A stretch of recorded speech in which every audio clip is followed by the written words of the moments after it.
உங்ககிட்ட மஷ்ரூம் இருந்தா, அப்ப இந்த ரெசிபிய ட்ரை பண்ணி பாருங்க.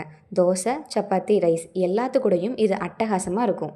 இந்த ஒரு சீக்ரெட் மசாலா தான் கிரேவியோட டேஸ்ட்டையே இன்க்ரீஸ் பண்ண போகுது. இது எப்படி பண்ணுறதுன்னு சொல்கிறேன். வீடியோவை ஸ்கிப் பண்ணாமல் பாருங்கள். ஒரு கடாயில் ஆயில் சேர்த்து எண்ணெய் நல்லா சூடானதும் நான் 2 பெரிய வெங்காயத்தை பொடி பொடியாக நறுக்கி வச்சுருக்கேன். அதை இந்த எண்ணெயில் சேர்த்து நல்லா வதக்கி விட்டுறலாம். வெங்காயம் நல்லா பொன்னிறமாக வந்ததும் அரைச்சி வச்சுருக்க இஞ்சி பூண்டு பேஸ்ட்டை 2 ஸ்பூன் ஆட் பண்ணிக்கலாம். இஞ்சி பூண்டு பேஸ்ட்டு ஃப்ரெஷ்ஷாக அரைச்சி ஆட் பண்ணிங்கன்னா அதோட டேஸ்ட்டும் அரோமாவும் வேறு லெவலாக இருக்கும். உங்கள்கிட்ட டைம் இல்லைன்னா நீங்கள் கடையில் வாங்குகிற இஞ்சி பூண்டு பேஸ்ட் கூட நீங்கள் ஆட் பண்ணிக்கலாம். இந்தளவுக்கு வெங்காயம் நல்லா கலர் சேஞ்ச் ஆனதும் 4 பழுத்த தக்காளி பழத்தை குட்டி குட்டியாக கட் பண்ணி ஆட் பண்ணிக்கலாம். கொஞ்சமாக உப்பு சேர்த்துக்கிட்டிங்கன்னா தக்காளி சீக்கிரம் வதங்கிடும். தக்காளி கொஞ்சம் வதங்கினதும் 1/2 டீஸ்பூன் மஞ்சள்தூள், 1 ஸ்பூன் மல்லித்தூள், 1 ஸ்பூன் வரமிளகாய் தூள் சேர்த்து நல்லா வதக்கி விட்டுடலாம். எல்லாருக்குமே அவங்க டெய்லியும் சமைக்கிறதுல ஒரு ரெசிபி சிக்னேச்சர் டிஷ்ஷாக இருக்கும்.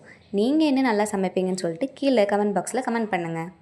இந்த அளவுக்கு தக்காளி நல்லா வதங்கினதும் க்ளீன் பண்ணி கட் பண்ணி வச்சுருக்க மஷ்ரூமை இது கூட ஆட் பண்ணிக்கலாம்.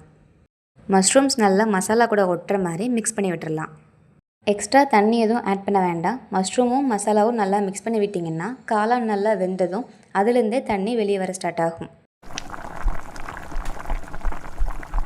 இந்த ஸ்டேஜில் நம்மளோட சீக்ரெட் மசாலாவை ரெடி பண்ணுறதுக்கு 2 டீஸ்பூன் மிளகும் 1 டீஸ்பூன் சோம்பும் சேர்த்து நல்லா மிக்சியில் அரைச்சி எடுத்துக்கலாம். இந்தளவுக்கு நல்லா ஃபைன் பவுடராக அரைச்சி எடுத்துக்கணும். இந்த மசாலா தான் கிரேவியோட டேஸ்ட்டையே என்ஹான்ஸ் பண்ண போகுது.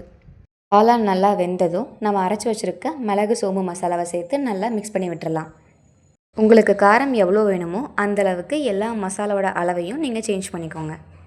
தோசை சப்பாத்திக்குனா இந்த ஸ்டேஜ்லேயே நீங்கள் கேஸை ஆஃப் பண்ணிவிட்டு கொத்தமல்லி தூவி சர்வ் பண்ண ஆரம்பிச்சிடலாம். இதே ரைஸுக்கு சாப்பிட போகிறீங்கன்னா கொஞ்சமாக தண்ணி சேர்த்து ஒரு கிரேவி பதத்துக்கு கொண்டு வந்துக்கோங்க.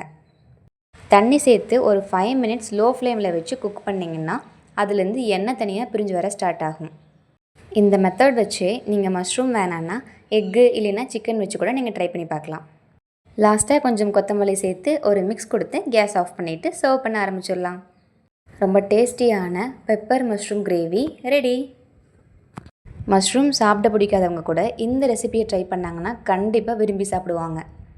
அப்புறம் என்ன, சாப்பிட ஆரம்பிக்கலாமா? நீங்களும் பார்த்துட்டே இருக்காமல் இந்த ரெசிபியை சமைச்சு சாப்பிட்டு பாருங்கள். இந்த வீடியோ உங்களுக்கு பிடிச்சிருக்குன்னா லைக் பண்ணுங்கள், ஷேர் பண்ணுங்கள், கமெண்ட் பண்ணுங்கள். மறக்காமல் அந்த சப்ஸ்கிரைபும் பண்ணிவிடுங்களேன். அப்போ தான் அடுத்து நம்ம சேனலில் வரப்போகிற 10 நாளைக்கு 10 lunch box variety rice recipe சீரீஸை நீங்கள் பார்க்க முடியும்.